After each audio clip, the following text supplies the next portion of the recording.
Hi guys! Hanap nyo ba ay fluffy at soft na puto cheese? Ayan, dito lang yan sa Negosyanteng Ina. Ayan, kung gusto nyong malaman ang recipe, kasi hindi na ako nakakapag-upload ng full recipe ng ating pagluluto dahil wala na akong oras guys sa pag-i-edit. Pero willing po akong magturo or kung sino ang may gusto mag-comment lang po kung ano ang recipe ng ating puto cheese. Ito ay order ni Suki, 50 pesos na medium size sa isang 12 inches bilao. Ang presyo nito ay binibenta ko ng 275 pesos lang. So, murang-mura na po yan.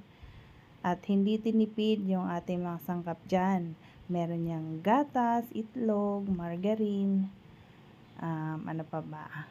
Yung cheese na yan na malalaki at pakakapal.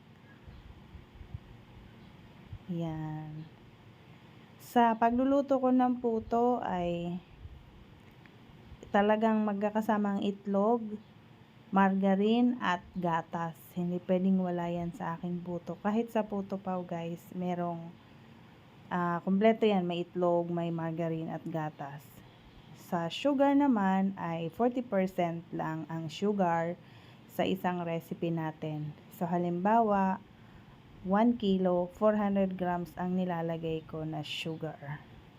So mas better kung kayo ay magtitimbang ng inyong mga ingredients para hindi nagbabago ang lasa ng inyong mga sangkap.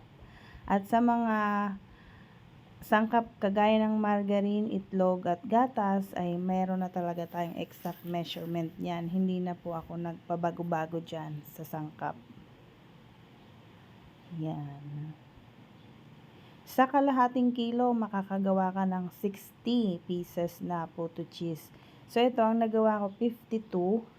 May pasobra si Suki at yung natira ay gagamitin ko naman yon para bukas. Thanks for watching!